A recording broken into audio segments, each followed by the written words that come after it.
The glass shattered against the marble floor, not from an accident, but from Sarah's fingers going limp at exactly 7:42 p.m. on a Tuesday evening. 1 second she was lifting her crystal wine glass during what should have been a perfectly normal dinner. The next, her eyes locked onto something that made her entire world stop spinning. It wasn't the girl's appearance that caused Sarah's breath to catch. It wasn't even that her son, the heir to a fortune built over generations, had brought home someone from the other side of town, as her country club friends would whisper. No, it was the delicate gold pendant hanging from the young woman's neck, a crescent moon with a single letter engraved in its center. "Mom, are you okay?" her son asked, jumping up from his chair as red wine spread across imported Italian tile. But Sarah couldn't answer. Her gaze remained fixed on that necklace, on that impossible symbol from a past she'd buried beneath designer clothes and charity galas. "I'm so sorry," the girlfriend said, quickly grabbing napkins. "Let me help clean." "Don't," Sarah whispered, finally finding her voice. It came out sharp, almost hostile, though her face remained frozen in shock. "Just don't touch anything." Her husband cleared his throat from the head of the table, attempting to salvage the evening with practiced charm. "So, Mia, tell us how you and Tyler met. Our son hasn't shared many details." The tension hung thick as fog as Mia explained they'd connected at a community center where she taught coding to underprivileged kids. But Sarah wasn't listening. Her mind had traveled back 18 years to a rainy night, to screams, to choices, to secrets. "Excuse me," she said suddenly, standing with such force her chair nearly toppled. I need a moment." Sarah didn't stop until she reached her bedroom, locking the door behind her with trembling hands. She moved to her jewelry box, not the obvious one displayed on her vanity, but a small wooden one hidden in the back of her closet. Her fingers found what they were searching for, almost by muscle memory: a gold crescent moon pendant, identical to the one Mia wore downstairs. Have you ever had your past walk through your front door without warning? Have you ever seen your most carefully guarded secret suddenly hanging around someone else's neck? What would you do if everything you'd built your life upon was about to crumble with one simple question? Downstairs, an oblivious Tyler was filling uncomfortable silences with nervous chatter while his father studied Mia with new intensity. "That's a beautiful necklace," he remarked casually. "Family heirloom?" Mia's hand went to the pendant, a gesture so automatic it suggested deep attachment. "No, actually, I grew up in foster care. This was the only thing found with me as a baby." The air in the room changed instantly. Something unspoken passed between Tyler's father and the empty doorway where his wife had disappeared. "The system was rough," Mia continued, unaware of the bomb she'd just detonated. "But this necklace, it always made me feel like someone out there must have loved me, even if they couldn't keep me." In the master bathroom, Sarah splashed cold water on her face, struggling to breathe. The pendant felt heavy in her palm, almost burning. This couldn't be happening. Not now. Not when she'd finally convinced herself she'd done the right thing all those years ago. When she'd been young, scared, alone, a different person with different dreams and different circumstances. Before she became Mrs. William Montgomery, before the mansion and the charity boards and the carefully curated life. She stared at her reflection, wondering if Mia had seen any resemblance, if anyone would connect the dots, if this was punishment or providence. What would you do if your biggest regret suddenly had a face, a voice, a name? What would you do if that regret was sitting at your dining table dating your son? Sarah composed herself as best she could and returned downstairs. A practiced smile plastered across her face, but her eyes immediately went to the necklace again. "Mia was just telling us about her scholarship to Columbia," William said, his tone careful, measured. He knew something was wrong, even if he didn't know what. "Impressive," Sarah managed. "I've always loved solving puzzles," Mia said with a modest shrug. "Engineering problems, coding challenges, finding solutions others miss." The irony wasn't lost on Sarah. Here was this brilliant young woman unknowingly on the verge of solving the biggest puzzle of her life. "Have you ever tried to find your birth parents?" The question escaped Sarah's lips before she could stop herself. Tyler's head snapped toward his mother, confusion written across his features. "Mom, what kind of question is that?" But Mia didn't seem offended. "I tried once," she admitted. "When I was 15, I filed for non-identifying information." "And?" Sarah prompted, her knuckles white around her glass. "Someone sent me an anonymous note telling me to stop looking, that some grave should stay buried. It scared me enough to back off." William's face had gone pale. He shot his wife a look that spoke volumes. "What if—" Sarah began, then stopped herself. She took a deep breath. "What if they had a reason? Your birth parents?" "Mom, seriously," Tyler interjected. "This is getting weird." But Mia was looking at Sarah differently now, as if seeing her for the first time. "What if they did?" she asked quietly. "Would that reason matter now, after all this time?" The question hung in the air between them, a bridge neither woman was ready to cross. But they were standing at opposite ends, looking across a chasm 18 years wide. Do you believe in coincidence? Or do you believe some connections are too powerful to remain severed forever? Sometimes the universe conspires to bring together what was broken apart. Sometimes secrets refuse to stay buried. And sometimes the truth begins with something as simple as a necklace. "Do you still have any of your paperwork?" William asked, his voice cutting through the silence that had descended upon the dining room. Mia looked up from her barely touched plate. "From the foster system? Yes, I keep copies. Why?" Sarah shot her husband a warning look, but he ignored it. 18 years of marriage had taught him when his wife was hiding something, and tonight her eyes were screaming secrets. "I'm on the board of several children's charities," William explained smoothly. "Your story is compelling. Perhaps there's something we could do to help others in similar situations."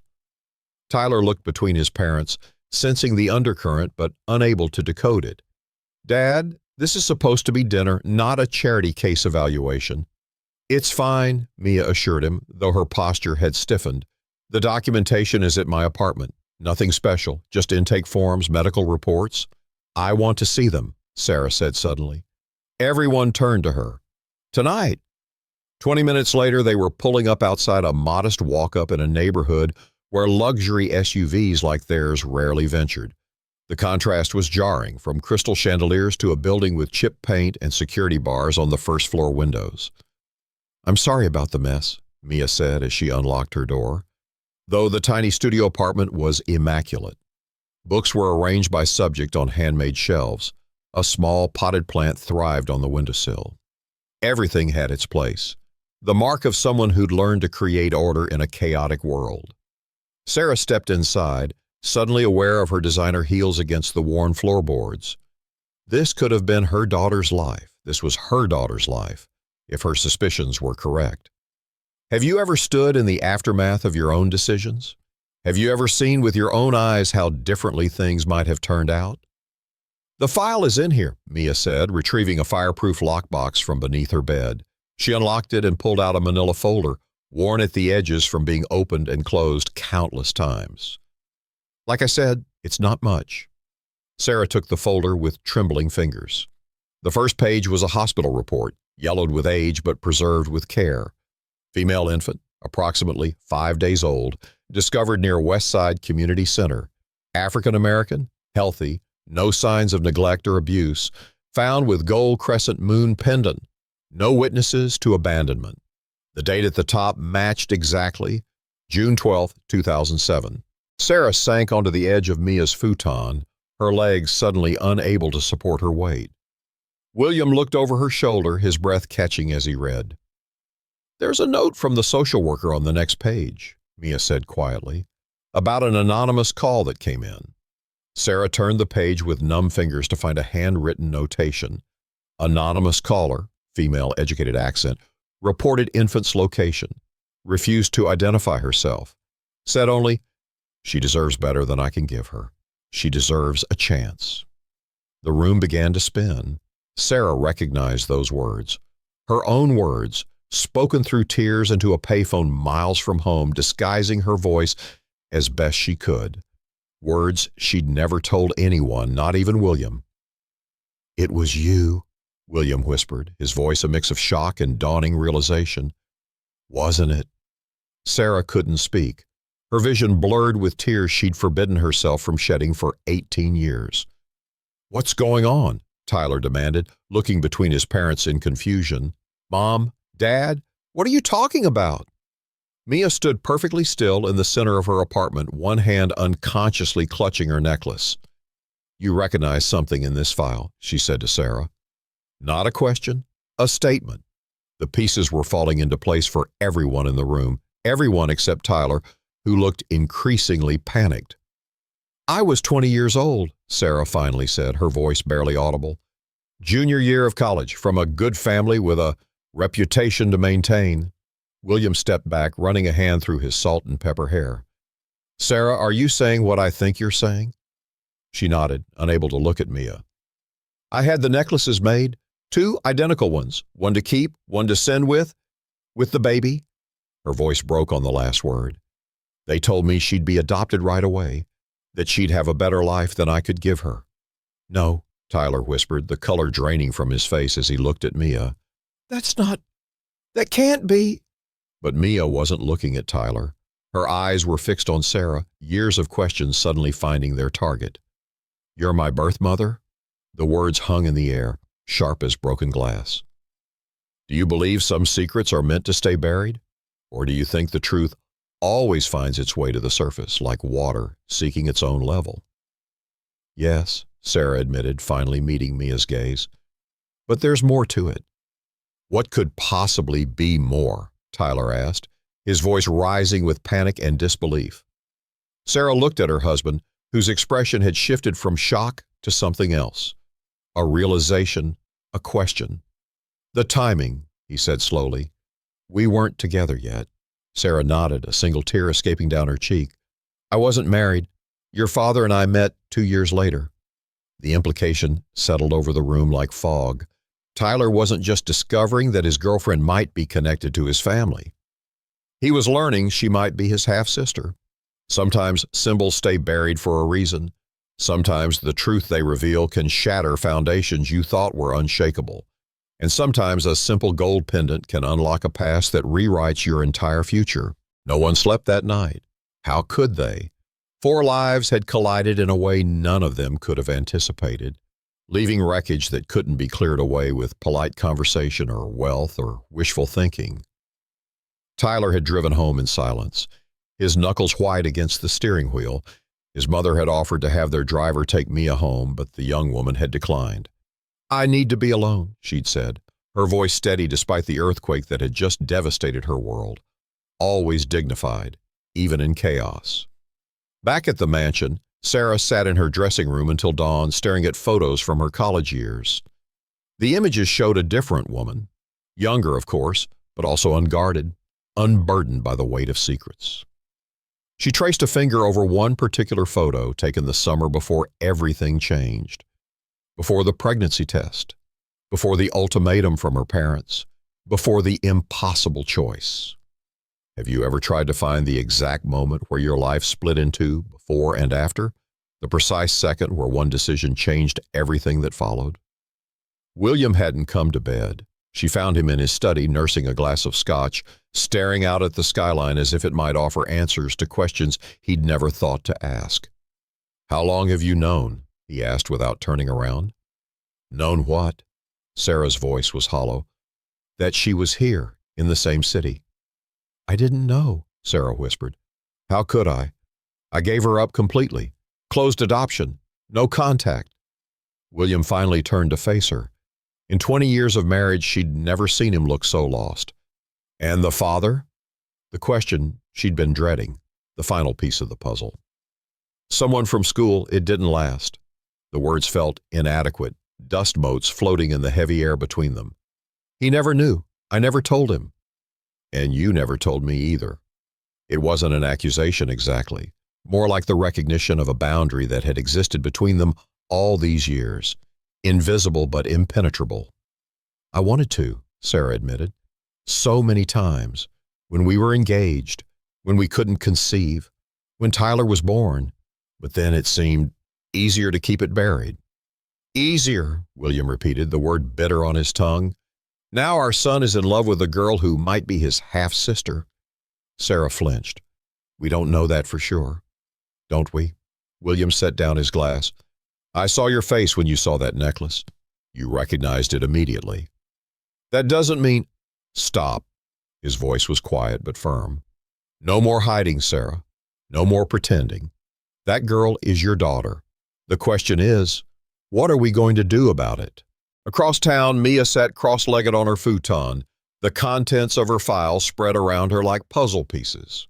Birth record, hospital notes, foster placement forms, the fragments of an identity she'd been trying to assemble her entire life. The necklace felt heavy against her skin. She'd always cherished it as her only connection to unknown parents, proof that someone had cared enough to leave her with something beautiful. Now that symbol was tainted. It wasn't a token of love, but of guilt, a rich woman's attempt to ease her conscience. Her phone buzzed for the 12th time. Tyler. She couldn't talk to him yet. What would she even say? Sorry, looks like we might share DNA? The thought made her stomach turn. Have you ever discovered that the story you've told yourself about your life was fiction? That the narrative you clung to was built on quicksand? In his bedroom in the east wing of the Montgomery mansion, Tyler paced like a caged animal. He'd tried calling Mia repeatedly, but she wasn't answering. He couldn't blame her. What do you say when the universe plays a joke this cruel? He stopped in front of the mirror, studying his reflection. Did he look like Mia? They both had the same warm brown skin tone, though his eyes were hazel while hers were deep brown. His jawline was sharp like his father's, but there was something in the curve of his smile that had always seemed different from both his parents. Now he understood why. The knock at his door was soft but insistent. Tyler? His mother's voice. Can we talk? He didn't answer, but she entered anyway. Sarah Montgomery had never been one to wait for permission. I had DNA kits sent over, she said without preamble. Private lab, discreet, no records. We'll know for sure in a few days. Tyler turned to face her, really seeing her for the first time. Not as his mother, but as a woman who had made choices. Difficult, complicated choices, long before he was born. Did you ever think about her? He asked. All these years? Sarah's composure cracked. Every day, she whispered. Her birthday, holidays, first day of school. I wondered where she was, if she was happy, if she looked like me. Like us, Tyler corrected. She might be my sister. The word hung between them, both possibility and accusation. Half-sister, Sarah said quietly, if the timing is what I think. That doesn't make it any less wrong, Tyler exploded. I love her, Mom. Do you understand that? I brought her home to meet you because I thought maybe someday. He couldn't finish the sentence. The future he'd imagined with Mia was evaporating before his eyes. I'm sorry, Sarah said, the words woefully inadequate. I never thought. No, you didn't think, Tyler cut her off. You just decided to bury your past and hope it stayed buried. But it didn't, did it? And now we're all paying for it. Silence fell between them, the kind that contains multitudes, all the words never spoken, the truths never acknowledged, the questions never asked. Sometimes the most powerful voices are the ones that remain unspoken, echoing in the negative space between people who should be closest. The test results will be back in 3 days, Sarah finally said. Until then, we don't know anything for certain. But in her heart, she already knew. The necklace, the timing, the undeniable pull she'd felt toward Mia from the moment she walked through their door. Some voices don't need words to be heard. Some truths speak for themselves. 3 days can feel like an eternity when you're waiting for news that will redefine your entire existence. 72 hours of suspended animation where every phone notification makes your heart stop, where sleep comes in fitful bursts between nightmares, where the simplest tasks, brewing coffee, brushing teeth, breathing, require conscious effort. For Mia, those 3 days were spent in isolation. She called in sick to her tutoring job, ignored messages from friends, picked up Tyler's calls only once to say, "Not yet, I can't talk yet." The only person she allowed into her apartment was the medical technician who arrived with sterile gloves and cotton swabs, collecting cells that would either connect her to a family or confirm her solitude. Results in 72 hours, the technician had said with practiced neutrality, as if he wasn't handling the key to someone's identity. As if this was just another job, another sample, another day. In the Montgomery mansion, the atmosphere had shifted from tension to a brittle, terrible anticipation. Sarah moved through rooms like a ghost, touching objects as if to confirm her own solidity. William buried himself in work, disappearing into his downtown office before dawn and returning long after dark. And Tyler? Tyler alternated between rage and despair, between demanding answers from his mother and refusing to hear them. Have you ever noticed how waiting for certainty is often worse than the certainty itself? How the mind creates 1,000 possible outcomes, each more devastating than the last. On the morning of the third day, Sarah found Tyler sitting at the kitchen island, staring at his phone. The staff had been given the day off, some privacy for whatever revelation was coming. "Have you heard anything?" she asked, her voice scratchy from disuse. Tyler shook his head without looking up. "Lab said before noon." Sarah poured herself coffee she didn't want, just to have something to do with her hands. "Tyler, no matter what that test says, don't." The word was sharp as a blade. "Don't tell me it doesn't change anything. Don't tell me we'll figure it out. Don't tell me you're sorry. I can't hear any of that right now." Sarah fell silent. What right did she have to offer comfort when she'd created this situation? What wisdom could she possibly impart when her own choices had led them here? Across town, Mia sat cross-legged on her futon, staring at her laptop screen. The email notification had come at 9:17 a.m. The results were in, but she hadn't clicked yet. Once she opened that attachment, there was no going back. No more wondering, no more possibilities, no more stories she could tell herself about who she might be. Just truth. Cold, clinical, DNA-sequenced truth. What would you do? Would you open the email that might change everything? Or would you cling to uncertainty a little longer, because sometimes not knowing leaves room for hope? Mia took a deep breath and clicked. The document loaded slowly, scientific terminology swimming before her eyes, genetic markers, allele frequencies, chromosomal patterns, and then, in bold at the bottom, maternal match, 99.9% probability. Paternal match to provided sample, negative. Sarah was her mother. Tyler's father was not her father. They weren't siblings. Relief flooded through her so intensely she felt dizzy. Then, just as quickly, came a different emotion. Anger. White-hot, bone-deep anger that had been building for 18 years. The abandonment, the lie, the note warning her away when she tried to search. All of it crashed over her like a wave, threatening to drown her. Her phone rang, Tyler's name flashing on the screen. She answered this time. "Did you see?" His voice was breathless, hopeful. "Yes." She couldn't manage more than that single syllable. "Mia, this means—" "I know what it means," she interrupted. "It means we're not related. It means we could—" She trailed off, unable to finish, because while one door had opened, another had slammed shut. How could she look at Tyler without seeing Sarah? How could she build a future with him while processing the past his mother had denied her? "I need to see her," Mia said finally. "Not you, not yet, her." At the Montgomery estate, Sarah's phone chimed with a text from an unknown number. "Rooftop garden, your building, 2 p.m. Come alone." Sarah knew immediately who it was from.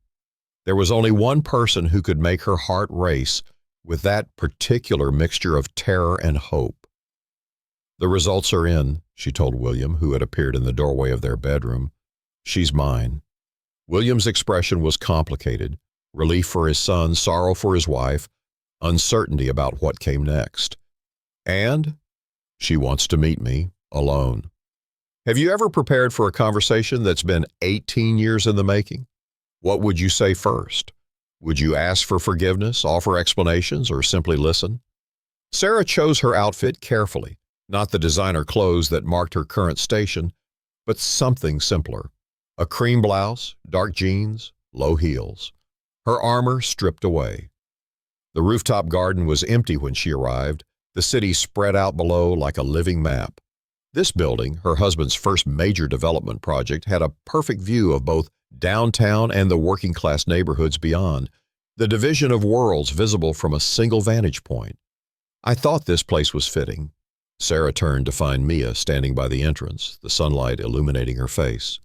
She looked different somehow, harder, more determined. "Because of the view?" Sarah asked. "Because it represents the line between us. Your world up here, mine down there." Sarah felt the jab but didn't flinch. She deserved whatever came next. Paper might confirm their connection, but blood, the lived experience of family, that was something else entirely. Something they would have to build from scratch, if they could build it at all. Sometimes DNA is the easiest part of family. It's everything else, trust, forgiveness, understanding, that requires the real work. They stood 6 feet apart, close enough for conversation, but far enough to maintain emotional distance. Two women connected by blood, but separated by choices made before one of them had taken her first breath. The city hummed below them, oblivious to the significance of this moment. "I don't know what to call you," Mia said finally, breaking the silence. "Sarah seems wrong, but so does the other word." Sarah nodded, understanding completely. "Call me whatever feels right, or nothing at all." "Why?" The question was simple but contained multitudes. Why give me up? Why leave the necklace? Why send that warning when I started searching? Why bring me into this world at all if you didn't want me? Sarah moved to a stone bench and sat down, suddenly feeling every one of her 41 years. "I was 20, junior year of college, business major with a future mapped out by parents who had very specific expectations." She looked up at Mia, who remained standing. "That's not an excuse, just context." "The father?" Mia asked, her voice carefully neutral. "Graduate student, teaching assistant. It was brief. He went back to his country after the semester ended. Never knew about the pregnancy." Have you ever noticed how the biggest moments in our lives can be reduced to the simplest sentences? How years of wondering can be answered in seconds? When I found out, I had 3 options. My parents made it clear that keeping you would mean losing everything: my education, my inheritance, my place in the family. They called it a youthful indiscretion that could be handled discreetly. Mia finally sat down, though she kept her distance. "And that warning note when I was 15? Was that you too?" Sarah closed her eyes briefly. "Yes, I had a private investigator keeping tabs on the adoption records. When your request came through, I panicked. I was married by then. Tyler was 12. I had built this whole new life, and I was terrified of it all coming apart." "So you scared off a 15-year-old girl who just wanted to know where she came from." Mia's voice had an edge now. "Do you have any idea what that did to me? To think my birth parents might be dangerous people I needed to avoid?" Sarah flinched. "I've made so many mistakes. That was among the worst." "Not the worst. The worst was giving you up in the first place." Sarah's voice broke. "Letting them tell me you'd be better off without me. Believing them when they said closed adoption was cleaner, kinder." Mia looked out at the skyline, her profile sharp against the afternoon light. "I used to imagine you, who you were, what you looked like, why you couldn't keep me. Sometimes I made you a teenager who had no choice. Sometimes a struggling single mom who already had too many mouths to feed. Sometimes you died in childbirth, which was why I had no one." She turned to face Sarah directly. "Never once did I imagine you were out there living in a mansion with another child you got to keep." The words landed like physical blows. Each one deserved. Sarah didn't try to defend herself. What defense could there be?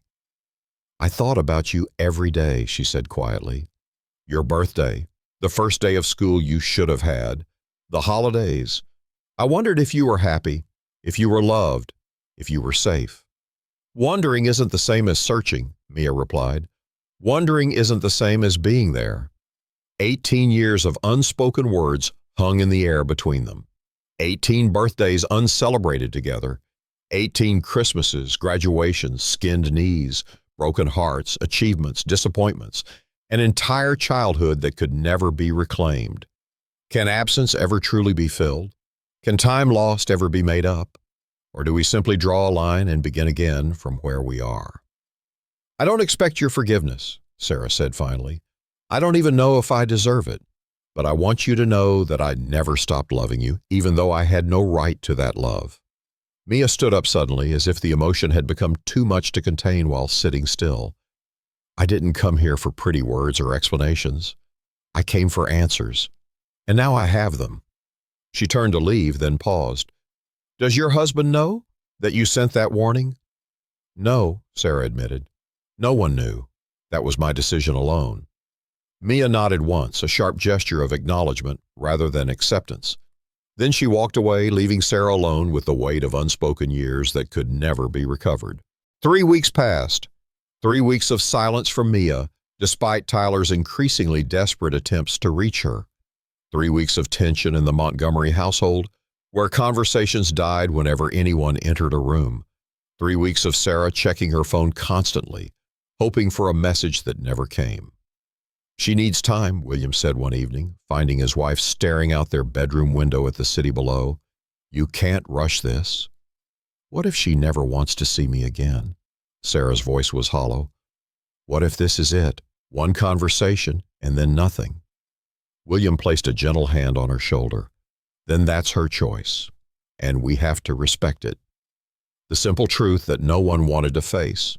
Sometimes there are wounds too deep to heal, betrayals too profound to forgive. Sometimes I'm sorry isn't enough, no matter how sincerely it's meant. Have you ever waited for absolution that might never come? Have you ever realized that the consequences of your actions might last forever, regardless of your remorse? Tyler had moved between anger and grief and back again, directing his fury at his mother one day and at the universe the next. She won't even talk to me, he told his father during a rare moment of vulnerability. Like I did something wrong. Give her space, William advised, though the words felt empty even to him. What did he know about navigating something like this? What wisdom could he possibly offer? The truth was, none of them knew what came next.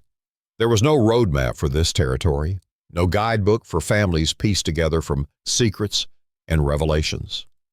Then, on a rainy Tuesday morning, Mia appeared at the Montgomery front door, soaked from the storm, her expression unreadable. Is Sarah home? She asked the startled housekeeper, who immediately ushered her inside. Sarah was in her home office when the housekeeper knocked. There's a young woman here to see you, ma'am. She's quite wet from the rain. Sarah's heart leaped to her throat. She knew instinctively who it was. She hurried downstairs to find Mia standing in the foyer, rainwater pooling at her feet. I'll get towels, the housekeeper offered, but Sarah waved her away. It's fine, Martha, thank you. When they were alone, Mia spoke first. I've been angry for 3 weeks. Actually, no. I've been angry for 18 years. I just didn't know who to be angry at. Sarah nodded, not trusting her voice. I had this whole speech prepared, Mia continued, about how you don't get to just appear in my life and play mother now, about how you made your choice a long time ago and have to live with it, about how I don't need you. She pulled something from her pocket, the gold crescent moon necklace. I was going to give this back to you, tell you I don't want anything that connects us. Sarah felt her chest tighten. And now I don't know. Mia's composure cracked slightly. Because the truth is, I've spent my entire life looking for you, in crowds, in faces on the street, in my own reflection, wondering which parts of me come from you, which habits, which strengths, which flaws. Do we ever truly know ourselves without knowing where we come from? Or is identity something we build independent of our origins, brick by brick, choice by choice? I can't promise forgiveness, Mia said quietly. I don't know if that's possible, but I do want truth, complete truth, no matter how ugly. Ask me anything, Sarah whispered. No more secrets, no more lies. Mia's next question came like a thunderclap. Did you ever try to find me? After you sent that warning, did you ever consider that I might still need you? The moment stretched between them, taut as a wire. Sarah could feel the weight of her answer before she spoke it, how it might determine everything that followed. Sometimes the hardest truth is the simplest one. The admission that cuts deepest is often just a single word. No, Sarah admitted, her voice barely audible. I was a coward. I chose my comfort over your need. I told myself you were better off without the complication of my existence. Mia nodded slowly, absorbing the honesty even as it wounded her. Thank you for not lying. That's somewhere to start. Truth or lie, the choice seems simple until you're faced with it. Until you realize that truth can destroy as easily as it can heal, that honesty can be both weapon and bandage. But without truth, there is no solid ground on which to build anything that lasts. 2 months can change everything or nothing at all. For the tangled web of relationships between the Montgomerys and Mia, it was something in between, a fragile beginning, a tentative exploration of what might be possible. They started with coffee, neutral ground, a cafe downtown where neither felt the weight of the mansion's opulence or the modest apartment's history. 1 hour, once a week. Simple questions with complicated answers.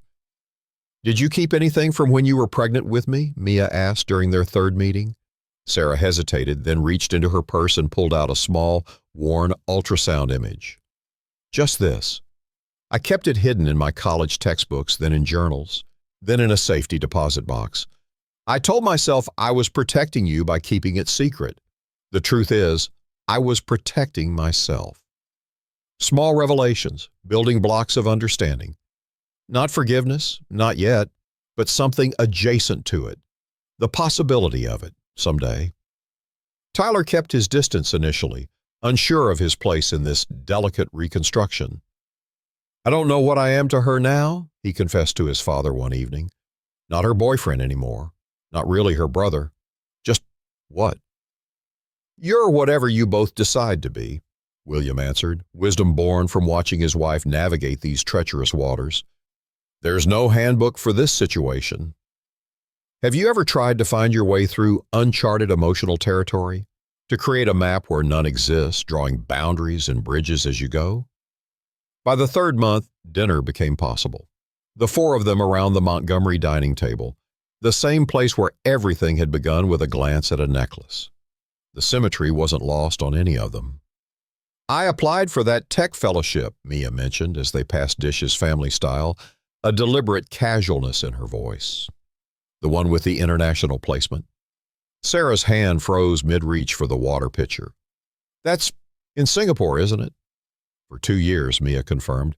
It's a long shot, but if I get it, I'd leave in September. That's wonderful, Sarah said, forcing enthusiasm she didn't feel. What an opportunity. Later that night, alone in their bedroom, Sarah broke down. She's leaving, she told William, tears streaming unchecked, just when we're starting to know each other. She's living her life, William corrected gently. That's what you always wanted for her, isn't it? The truth hit Sarah like a physical blow. Mia owed her nothing, not her presence, not her forgiveness, not even an explanation if she chose to disappear again. The tenuous connection they'd established was a gift, not a right, one that could be rescinded at any moment. Sometimes the storm isn't what happens to us, but what we see on the horizon. The anticipation of loss can be as devastating as the loss itself. In July, everything changed again. Mia showed up at the Montgomery house unannounced, clutching an envelope. Her hands trembled slightly as she handed it to Sarah. I got it, she said simply. The fellowship I leave in 6 weeks. Sarah swallowed hard, fighting to maintain composure. Congratulations. This is everything you've worked for. Yes, Mia agreed, then more hesitantly. But before I go, there's something I want to do. Anything, Sarah promised immediately. Mia took a deep breath. I want to meet my grandparents, your parents, the ones who made you choose. The request landed like a thunderclap. Sarah hadn't spoken to her parents in years, not since her father's cutting remarks about Tyler's decision to study art instead of business, not since her mother's thinly veiled criticism of William's new money background, the final break in a relationship that had been fracturing for decades. They're not good people, Mia. They're not worth knowing. That's not your decision to make. Mia's voice was quiet but firm. You've made enough decisions for me already. The words stung with their truth. Sarah nodded slowly. I'll arrange it, but I need to be there. Of course. Mia's expression softened slightly. We do this together or not at all? In that moment, something shifted between them, an acknowledgement that whatever came next, they would face it as something more than strangers, something less than the mother and daughter they might have been, something entirely their own. The storm was coming. They could feel it gathering force, clouds dark on the horizon. But for the first time, they wouldn't face it alone. Before every storm comes a moment of perfect stillness, a held breath, a chance to prepare or to run. They had chosen to stand their ground together. The Waverly estate sprawled across 3 manicured acres in the oldest, wealthiest part of the city. Old money, old power, old prejudices preserved behind wrought iron gates and perfect hedgerows. Sarah hadn't set foot on the property in nearly 5 years. Now she stood at the entrance, Mia beside her, feeling like an intruder in the place where she'd grown up. "You're sure about this?" she asked one final time. Mia nodded. "I need to see them, to understand." The door opened before they could ring the bell, revealing an elderly housekeeper whose eyes widened at the sight of Sarah. "Miss Sarah, we weren't expecting Hello, Elaine. Are my parents home?" "In the solarium. Shall I announce you?" Sarah shook her head. "No, we'll surprise them." They followed the familiar corridor, footsteps muffled by antique Persian rugs. Sarah could feel her heart pounding against her ribs, the old anxiety returning. In this house, she had always been insufficient, too loud, too questioning, too independent for her father's taste, too plain, too bookish, too stubborn for her mother's. Have you ever returned to a place that shaped you, only to realize how small it seems now? How the powers that once controlled you have diminished in your absence? Eleanor Waverly sat with perfect posture on a white wicker chair, a book open in her lap. Harold Waverly stood gazing out at the garden, tumbler of scotch in hand despite the early hour. They both turned at the sound of footsteps. "Sarah," her mother's voice was cool, betraying neither pleasure nor displeasure, "this is unexpected." "Mother, father," Sarah stepped fully into the room, Mia slightly behind her. "I've brought someone I'd like you to meet." Harold's eyes narrowed as he took in Mia, her dark skin, her proud bearing, her unmistakable resemblance to his daughter. For a moment, confusion clouded his features. Then came the dawning recognition, followed immediately by something harder, colder. "What is the meaning of this?" he demanded. "This is Mia," Sarah said simply. "My daughter." Eleanor's book slipped from her fingers, landing with a dull thud on the marble floor.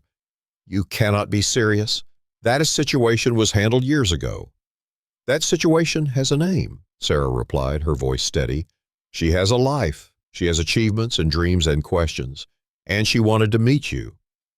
Harold turned away, refilling his glass with deliberate movements. "And you thought this was appropriate? To ambush us in our home?" "I thought it was necessary," Sarah countered, "for her and for me." Mia stepped forward, chin lifted slightly. "I'm not here to disrupt your lives or make demands. I just wanted to see the people who thought I wasn't worthy of being part of their family, who would disown their own daughter rather than acknowledge my existence." Eleanor flinched as if slapped. "You don't understand. There were considerations." "Oh, I understand perfectly," Mia interrupted. "Your reputation mattered more than your humanity. Your social standing was more important than your granddaughter." Sometimes the most powerful revelation isn't learning something new, but seeing something familiar through different eyes. In that moment, Sarah saw her parents clearly, not as the towering figures of her youth, but as deeply flawed, frightened people clinging to outdated values and artificial power. "We did what we thought was best," Harold said stiffly, "for everyone involved." "Best for whom?" Mia asked. The question hung in the air, unanswerable. Sarah moved closer to Mia, standing shoulder to shoulder with her. "We didn't come for explanations or apologies. We came so you could see what your ultimatum cost. Not just me, not just Mia, but you. She's brilliant, compassionate, resilient, everything you should be proud of in a grandchild. and you'll never know her." Eleanor stood suddenly, composure cracking. "Sarah, you can't possibly expect us to simply accept—" "I don't expect anything from you anymore," Sarah interrupted. "That's the gift Mia has given me, freedom from caring about your approval." Harold's face darkened. "If that's all you came to say, I think we're finished here." "Yes," Sarah agreed, feeling lighter than she had in decades. "We are." As they turned to leave, Mia paused in the doorway. "Thank you," she said to the startled Waverleys. "For what?" Eleanor asked despite herself. "For showing me exactly what courage looks like," Mia replied, glancing at Sarah. "And what it doesn't." Outside, the summer air felt cleansing, washing away the stifling atmosphere of the Waverly estate. Sarah took a deep breath, expecting to feel grief or anger or regret. Instead, she felt something unexpected: peace. Some revelations don't shatter your world. They simply confirm what you already knew, allowing you to finally, completely let go. The drive back from the Waverly estate passed in contemplative silence. What was there to say after such an encounter? Words seemed inadequate, trivial in the face of decades of pain finally confronted. It wasn't until they were sitting in a small cafe, neutral ground again, that Mia finally spoke. "They're exactly as I imagined them," she said, warming her hands around a ceramic mug. "Cold, formal, concerned with appearances above all else." Sarah nodded. "They weren't always quite that rigid. Or maybe they were, and I just didn't see it clearly until I disappointed them so thoroughly. By getting pregnant with me. By refusing to do what they wanted," Sarah corrected gently. "The pregnancy was just the final test I failed in their eyes." Mia studied her biological mother's face, searching for similarities beyond the obvious ones, the shape of their eyes, the curve of their jawline. "Did you ever regret it, standing up to them, even though you still gave me up? Have you ever realized that healing often comes at a price? That moving forward sometimes requires leaving something or someone behind?" "I regret not standing up to them more completely," Sarah admitted. "I regret finding a middle path, defying them enough to keep you until birth, but not enough to keep you afterward. Not enough to build a life where you could be part of it." The truth hung between them. No longer an accusation, but simply a fact. A choice made, a path taken, a life forever altered. "Singapore is halfway around the world," Sarah said after a while, changing the subject but not really. "Will you keep in touch?" Mia considered the question. "I'd like to, not daily or anything, but yes, I'd like to know you better." Something loosened in Sarah's chest. A knot of tension she'd been carrying so long she'd forgotten it was there. Not forgiveness exactly, but possibility. An open door rather than a slammed one. "I'd like that too," she said simply. That evening, back at the Montgomery home, Sarah found Tyler sitting on the back terrace, sketchbook open but untouched. He'd been notably absent lately, throwing himself into his art studies, avoiding the complicated emotional terrain of his mother and Mia's developing relationship. "How did it go with the grandparents from hell?" he asked as she sat beside him. "About as expected. They haven't changed." Sarah sighed. "But maybe I have." Tyler nodded, closing his sketchbook.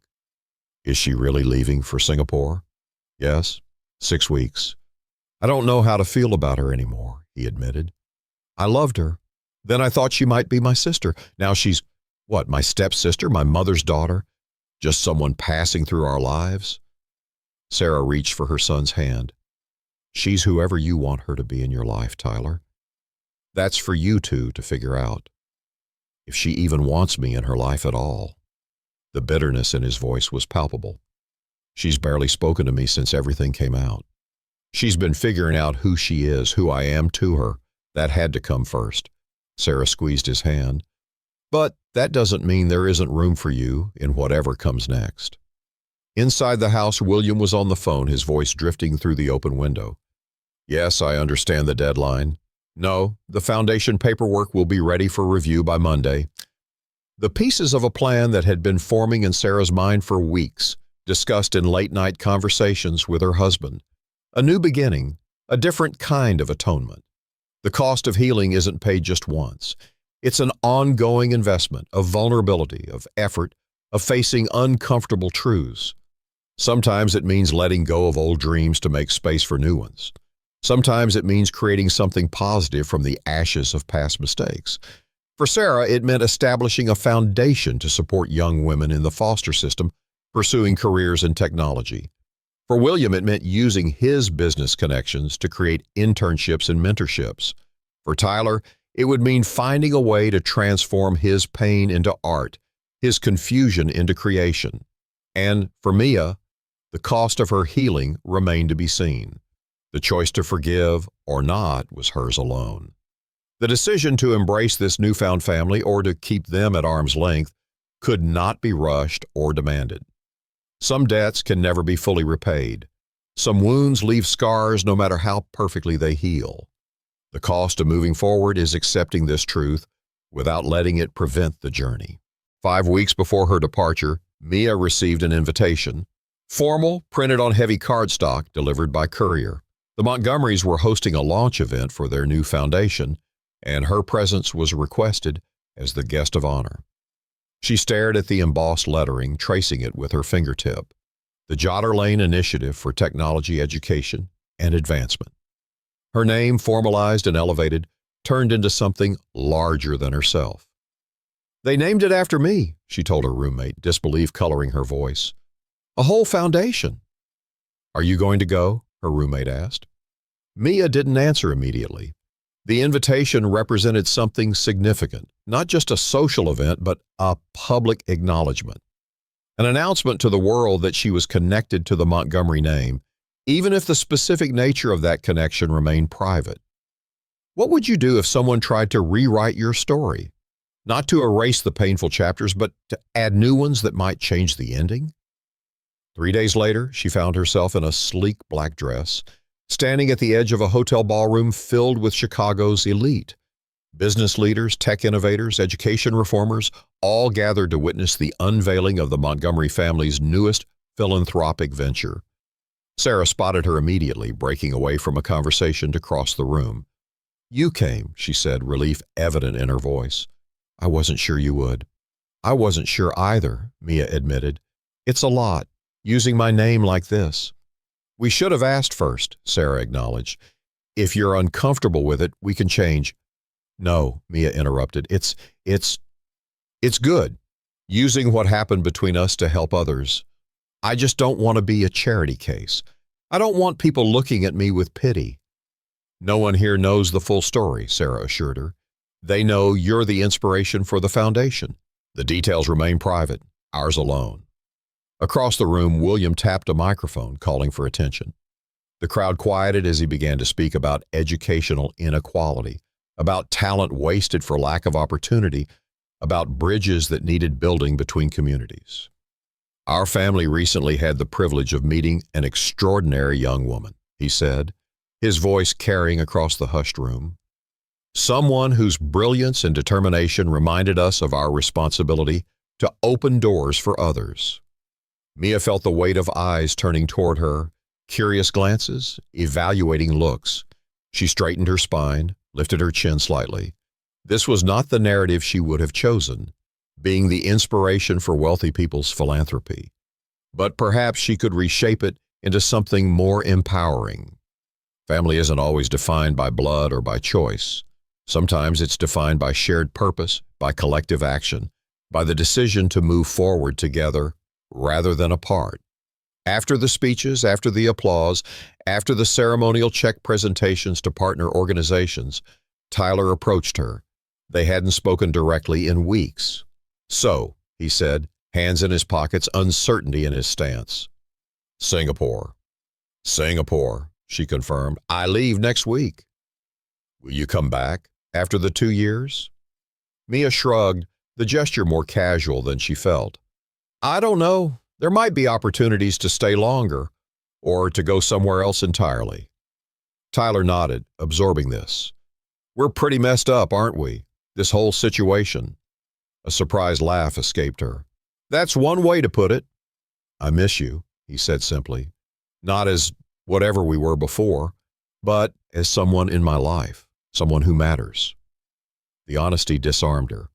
I miss you too, but I needed space to figure out who I am in all this, who I want to be. And have you figured it out? Mia glanced across the room where Sarah and William were speaking with a group of educators. I'm working on it. I know I don't want to be defined by this story forever. I want to write my own. Maybe, Tyler suggested carefully, we all get to write new chapters, together or separately, but knowing each other exists. Family redefined, not by obligation or expectation, not by perfect resolution of past hurts, but by the willingness to remain connected despite complexity, by the choice to see each other clearly, flaws, failures, and all, and still choose relationship over estrangement. I'd like that, Mia said finally. New chapters. Sometimes family isn't what we're born into or what we lose. Sometimes it's what we build from the broken pieces, creating something different, but no less valuable. Something chosen rather than inherited. Something imperfect but authentic.